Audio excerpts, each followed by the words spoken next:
బయట ఒకటి ట్రోల్ నడుస్తా ఉంది. సో అది నేను నీకు చెప్తా. జానీ మాస్టర్ అయిపోయారు. నెక్స్ట్ ఇప్పుడు జాను లిరిల్ ఏంటంటే ఇప్పుడు రీసెంట్ ఎపిసోడ్ లో కూడా ఏంటంటే శేఖర్ మాస్టర్ ని ఉద్దేశిస్తూ కొన్ని సాంగ్స్ చేయడం జరిగింది అనమాట. సో నెక్స్ట్ శేఖర్ గారు మీరే బయటికి రాబోతున్నారు అని చెప్పి వినిపిస్తా ఉంది. జాను లిరిల్ కి శేఖర్ గారికి ఏదో ఉంది అని వినిపించింది. ఎందుకంటే నేను కొన్ని కమెంట్స్ చూసాను. సో జాను లిరిల్ కి శేఖర్ మాస్టర్ గారు ఎంకరేజ్ చేస్తున్నారు. ఫోక్ ఇండస్ట్రీలో ఆమె సూపర్ అయిపోయింది. ఇప్పుడు డీలో కూడా ఏంటంటే ఆమెను హైలైట్ చేయడానికి చేస్తున్నారు అన్న విషయం అయితే వినిపిస్తుంది. సో దీనికి ఏమంటావు? ఆమెకి సపోర్ట్ చేస్తున్నారు నిజం అంటావా? మన జాను మాస్టర్ ఎట్లానో ఇప్పుడు ఆమెను ఎట్లా ఎంకరేజ్ చేస్తురో ఇప్పుడు అక్కను కూడా అట్లనే ఎంకరేజ్ చేస్తురేమో మరి. 100% అట్లనే అనుకోవచ్చు కదా. అనుకోవచ్చు. ఓకే. అయినా వీళ్ళకి ఇదేం రోగం అక్క నాకు అర్థం కాదు. పెద్ద పెద్ద వాళ్ళకి మంచి పిల్లలు ఉంటారు, పిల్లలు ఉంటారు, మళ్ళీ వేరే టోళ్ళ మీద పడతారేంది? టాలెంట్ ఉన్న వాళ్ళకి మంచిగా ఇచ్చి జర మంచోళ్ళు అని అనిపించుకోవచ్చు కదా. ఇప్పుడు మీరు పాటలైనా డాన్స్ కూడా చేయగలరా? నేను డాన్స్ చేయలేను అక్క. ఓకే. సో కొంతమందికి 2 టాలెంట్స్ ఉంటాయి కదా, సింగింగ్ అండ్ డాన్సింగ్. నేను సింగర్ అండ్ యాంకర్ అక్క. ఓకే. సో ఎందుకంటే సింగింగ్ లో ఛాన్సెస్ రావట్లేదు. ఎట్లా బతకాలి మరి? ఎంత మందిని బతిమాలినా అప్పుడు ఇప్పుడు ఇప్పుడు అప్పుడు అనేటోళ్ళే, కానీ ఇచ్చేటోళ్ళు లేరు. వాళ్ళకి కనీసం మనం గుర్తుకిట్లా రాం. అరే పలానా అమ్మాయి ఉంది, ఆ అమ్మాయికి ఎప్పటి నుంచో అడుగుతుంది, అమ్మాయికి ఒక పాట ఇద్దాము అని వాళ్ళకి అసలు కొంచెం కూడా అనిపించదు. ఇప్పుడు నేనే కాదు, ప్రతి ఒక్క అమ్మాయి, ఇప్పుడు టాలెంట్ ఉన్న ప్రతి ఒక్క అమ్మాయి గతి అంతే. ఈ ఛాన్సెస్ రావట్లేదు. ఇవన్నీ చిన్న చిన్న జాబులు చేసుకుంటున్నారు. అదే ఇప్పుడు అంతెందుకు అక్క, ఆ మౌనిక ఉంది, డింపుల్ మౌనికనే, ఒకప్పుడు ఎట్లా ఆడింది అసలు? ఆమె పేరు ఎట్లా వినిపించేది? వెంటనే ఆమెకి టోనీకి అందరికి లింక్ కట్టేసిరు. మంచిగా ఉన్నంత మాత్రాన లింకులు కట్టేస్తారు. కట్టేసినంత మాత్రాన ఇంకంతే, అక్కడ లైఫ్ ఎండ్. ఎవరితోటైతే లింకులు స్టార్ట్ అవుతాయో అక్కడ ఎండ్ లైఫ్. ఓకే. మరి వాళ్ళిద్దరూ క్లోజ్ గా ఉండకుండానే బయట లింకులు కట్టారంట. అంటే ఇప్పుడు నార్మల్ గా మనం చూస్తూ ఉంటాం రీల్స్ లో గానీ లేకపోతే వీడియోస్ లో గానీ, మనకి ఒక జంట రిపీటెడ్ గా 2 సార్లు కనిపిస్తేనే అరే వీళ్ళిద్దరికి ఏదో ఉందిరా అనుకుంటాం. అది మన ఇండస్ట్రీలో సినిమాల్లో కూడా ఒక హీరో ఒక హీరోయిన్ తో కలిసి చేస్తేనే 2 సినిమాలు చేస్తే అడిగేస్తాం మరి వీళ్ళిద్దరికి ఏదో ఉంది అని చెప్పి. మరి ఇదే విధంగా అయింది అనుకోవచ్చు కదా మరి డింపుల్ అండ్ టోనీ విషయంలో కూడా. అసలు ఆమె ఎందుకు ఆగిపోయింది? ఆమెకు ఎందుకు అవకాశాలు లేకుండా చేసింది మరి? అంత మంచి డాన్సర్ ఆమె. ఆమె హిట్ సాంగ్స్, అన్ని హిట్ సాంగ్స్. ఆమెను ఎందుకు తొక్కేసిరు మరి? అంటే వీటికి ఒప్పుకోలేదనే తొక్కేసారు. 100% అదే. ఇప్పుడు మొత్తం అదే నడుస్తుంది అక్క. ఆడోళ్ళు కూడా ఏమనుకుంటారు తెలుసా? అరే నాకెంత టాలెంట్ ఉన్నా గానీ ఈ పని చేయాల్సిందే అనుకోనే వెళ్తున్నారు చాలా మంది. ఓకే, అందరికి ఇంకా అర్థమైపోయింది. ఇన్స్టాగ్రామ్ లో మంచిగా రిలేషన్ లో ఉండి మంచిగా చేసేయన్ని వేసుకుంటా జర్ర పైసల దగ్గర గింత లొల్లి కాగానే మీడియాకి ఎక్కుతుండ్రు. అవును, నేను ఇంటర్వ్యూలు మస్తు చేసినా అట్లాంటివి.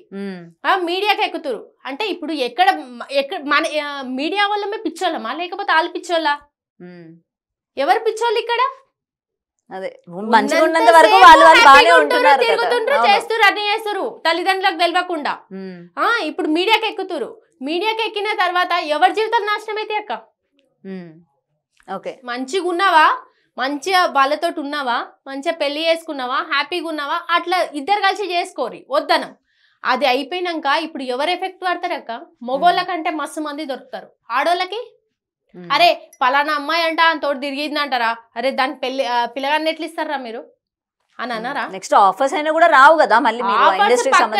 ఫస్ట్ లైఫ్ కదా అక్క. అదే తల్లిదండ్రులు ఎంత బాధపడుతుంటారో ఆ విషయంలో కొంచెం ఆలోచించాల్సిన అవసరం లేదు ఆడోళ్ళకి. ఒక అమ్మాయి ఏమో పచ్చి పచ్చి బూతులు మాట్లాడుకుంటా ఆమె పెద్ద ఫీల్ అయిపోతుంది, నేనే అది ఇది అనుకుంటా ఇన్స్టాగ్రామ్. ఇప్పుడు వాళ్ళ డాడీ వాళ్ళ మమ్మీ బయటికి వెళ్తుంటారు, వెళ్తున్నప్పుడే మీ అమ్మాయే కదా ఇట్లా పచ్చి బూతులు మాట్లాడుతుందంటే ఆయన తలకాయ ఎక్కడ పెట్టుకుంటాడో.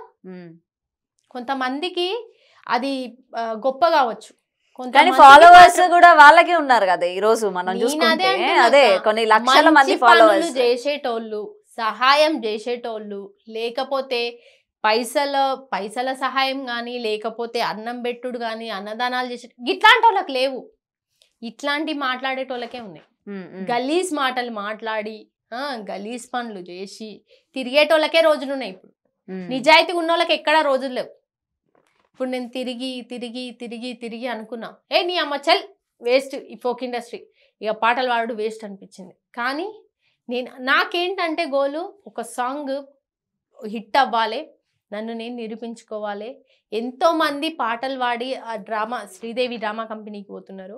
నేను అంత మంచి సాంగ్ అన్నా, ఆ సాంగ్ అయిపోగానే గున్నా గున్నా మామిడి అది కూడా హిట్. నా సాంగ్ నేను ఎందుకు పోలేకపోతున్నా, నన్ను నేను క్వశ్చన్ వేసుకున్నా, నేను ఎందుకు పోలేకపోతున్నా అంటే నా వెనక సపోర్ట్ లేకనే కదా నేను పోలేకపోతున్నా. అండ్ అదే ఇప్పుడు శ్రీదేవి డ్రామా కంపెనీలోని న్యూ టాలెంట్స్ ఎంకరేజ్ చేస్తూ ఉంటారు. అండ్ ముఖ్యంగా ఫోక్ సింగర్స్ అందరినీ కూడా ఇంట్రడ్యూస్ చేసింది వాళ్ళే కదా బయటకు తీసుకొచ్చి. మరి నువ్వు ఎప్పుడు అప్రోచ్ అవ్వలేదా శ్రీదేవి డ్రామా కంపెనీ ప్రొడ్యూసర్ గానీ? లేకపోతే ఫస్ట్ సపోర్ట్ ఉండాలి. ఇప్పుడు ఎవరో వీటికి కూడా సపోర్ట్ ఉండాలా? 100% సపోర్ట్ ఉండాలి. ఇప్పుడు ఒక అతను ఉన్నాడు అంటే అరే ఇప్పుడు పోనీ అన్న అనుకో, ఒక అన్న అనుకో, మా చెల్లె ఇట్లా పాట పాడింది, ఇన్ని పాటలు పాడింది అని తీసుకెళ్లేటోళ్ళు ఎవరైనా ఉండాలి. నాకు అట్లా కూడా లేరుగా.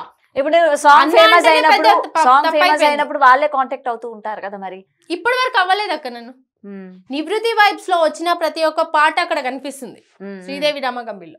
ఇప్పటి వరకు నాది ఓన్లీ మన ఇది దేక్తాడి హారిక మాత్రమే శేఖర్ మాస్టర్ ముందట సాంగ్ వేసింది అంతే. కనీసం ఆ పాట పాడింది ఎవరని కూడా ఎవరు అడగలేదు. ఓకే.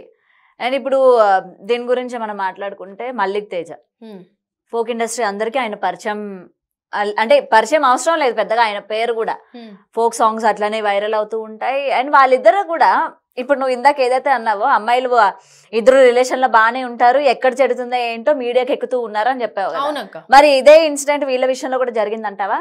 100% జరిగింది కాబట్టి అమ్మాయి బయటకు వచ్చి. మల్లిక్ తేజ బిహేవియర్ అసలు ఎట్లాంటిది? కలిసావా అసలు మల్లిక్ తేజ? నేను ఒక్కసారి స్టూడియోలో కలిసావు. అన్నయ్య మంచినే మాట్లాడిండు. నేను 4-5 సార్లు ఫోన్లో ఇట్లా మాట్లాడినా అన్నతోటి.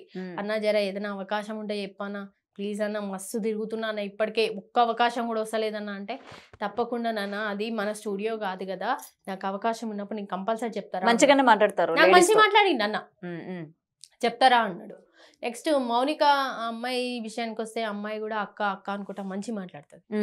అరే నీ పాటలు అంటే పిల్లలకి చాలా ఇష్టం రా, డాన్స్ వేసిర్రా అది ఇది అంటే మంచినే మాట్లాడుతుంది. కానీ వీళ్ళు మనుషుల ముందు ఒక లెక్క, మనుషుల వెనుక ఒక లెక్క ఉంటారని అసలు నేను గమనించలేదు. కానీ ఆయన అది మామ మామ అని ఎందుకు తిరిగింది ఈమె ఆయన ఎంబడి, అదే నాకు అర్థం కాలేదు.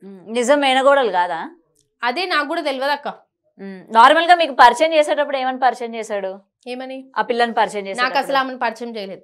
అన్నయ్యతో డైరెక్ట్ గా ఒక్కసారి స్టూడియోలో మాట్లాడాను. కానీ నేను విన్నది ఏంటంటే నార్మల్ గా బయట ఎక్కడైనా ఎవరికైనా పరిచయం చేయాలని ఏం చేయాలని నా మేనగోడలు అన్నట్టు అతను పరిచయం చేశాడు అని చెప్పుకొస్తా ఉన్నారు. అవును, 100% అందరికి అట్లనే పరిచయం చేశాడు. ఓకే. ఆ యూట్యూబ్ ఛానల్ కూడా ఇద్దరు పేరు మీదే ఉందా? అవును. ఓకే. సో ఇప్పుడు పెట్టుకున్నారు. ఓకే, ఆ అమ్మాయిని ఒక లెవెల్ కి తీసుకొచ్చిండు అన్నయ్య. సింగర్ ని ఎంతో మంది సింగర్స్ ని తొక్కేస్తున్నారు, కానీ ఆ అన్నయ్య ఒక లెవెల్ కి. ఆయన వెనక ఈ చెడు ఉద్దేశం ఉందని ఎవరికి తెలుసక్క? ఆయనకి మంచి భార్య పిల్లలు ఉన్నారు, మళ్ళీ ఇదేం రోగం మధ్యలో? అంటే టాలెంట్ ఉన్న వాళ్ళు తప్పకుండా ఇది ఇచ్చే, అంటే ఇట్లా చేసే ఎవరికి అనుమానం రాలే ఆ పిల్లని ఎందుకు ఇంత హైప్ చేస్తున్నాడు? అసలు పాటలు అంటావా సరిగా లేదు, డాన్స్ ఉంటావా అది కూడా లేదు. పోనీ ఇలా అంటున్నానని అనుకోవద్దు. ఓకే, మనకు ఒకవేళ అమ్మాయి అందంగా ఉంది, తనకి వేరే రూపంగా ఎంకరేజ్ చేస్తున్నాడేమో, హీరోయిన్ గా ఎంకరేజ్ చేస్తున్నాడేమో అనుకోవడానికి అది కూడా లేదు. నేను ఇలా అంటున్నానని ముందుగానే చెప్తున్నా, ఏమై అనుకోద్దని. అంటే మనం ఏంటంటే అన్ని కోణాల్లోనే థింక్ చేయాలి కదా. ఇప్పుడు మనం ఒక పర్సన్ ఎంకరేజ్ చేస్తున్నామంటే ఆమెలోని ఏం టాలెంట్ ఉంది, ఒక పర్సన్ మనం ఎంకరేజ్ చేస్తున్నామంటే. సో ఇవేమీ లేవు. సో ఎందుకు అన్న ఆ పిల్లనే ఎంకరేజ్ చేస్తున్నాడు? టాలెంటెడ్ పర్సన్స్ ఇంతమంది ఉన్నాం కదా, అరే నేను కూడా ఉన్నాను కదా, అన్నని చాలా సార్లు అడిగాను కదా ఆఫర్స్ కోసం, నన్ను ఎందుకు మరి ఎంకరేజ్ చేయడం లేదు అన్న ఛానల్లో? నాకెందుకు ఒక అన్న, నీకు వేరే స్టూడియోలోనే అవసరం లేదు, తన సొంత ఛానల్లోనే ఒక సాంగ్ పాడిచ్చిన అయిపోతుండే కదా. అంటే మరి ఆ డౌట్ ఒకప్పుడే చాలా మంది అనుకున్నారు అక్క వాళ్ళిద్దరికి రిలేషన్ ఉందని. చాలా మంది అనుకున్నారు. అందరికి తెలుసా ఆయనకి పెళ్ళైన విషయం? పెళ్ళైన విషయం తెలుసా? చాలా మందికి తెలుసు, ఎందుకు తెలియదు? ఇప్పుడు పెళ్ళైన భార్య పెట్టుకొని ఆమెతో తిరుగుతున్నాడంటే మరి భార్య ఏం చేస్తుంది అక్క? రైట్. ఇప్పుడు ఒక ఛానల్ ఓపెన్ చేశారు, ఇద్దరు పేరు మీద ఒక ఛానల్ ఓపెన్ చేస్తారు ప్రతి సాంగ్స్. ఇప్పుడు మనమే ఒక మనిషితోనే 2 సార్లు కనిపిస్తే మనకు అనుమానం వస్తుంది. బట్ అలాంటిది ఒక హస్బెండ్ ఆ పిల్లని పెట్టుకొని యూట్యూబ్ ఛానల్ పెట్టుకొని ప్రతి సాంగ్ ఆమెతోనే చేస్తున్నప్పుడు వైఫ్ కి డౌట్ రాలేదా? ఎందుకు రాలేదు? వైఫ్ కి ఏమైనా చెప్పాడా, చెల్లనో అక్కనో? అది మరి అట్లా చెప్పుంటే డౌట్ వచ్చి ఉండదు, పాయింటే కదా. మరి అట్లా ఏమైనా చెప్పుంటాడా? మీరు ఎప్పుడైనా కలిసారా వాళ్ళ వైఫ్ ని? నేను ఎప్పుడు కలవలే. లేదు. నేను ఇండస్ట్రీ ఇప్పుడు ఫోక్ ఇండస్ట్రీకి చాలా తక్కువ.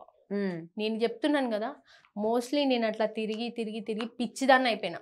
ఈ అమ్మ రావు, ఈ అవకాశాలు రావు, ఇలాంటి వాళ్ళకే ఉంది రోజులు. ఇప్పుడు సడన్గా ఆ రోహిణి అనే అమ్మాయి, ఆ వాగ్దేవి అనే అమ్మాయి, అట్లనే కొంతమంది సింగర్స్, చాలామంది సింగర్స్, మన లక్ష్మి అక్క, లావణ్య అక్క, మన అక్క పేరు ఏం పేరు, ప్రభా అక్క, వీళ్ళందరూ సడన్గా హైప్ అయిపోయారు.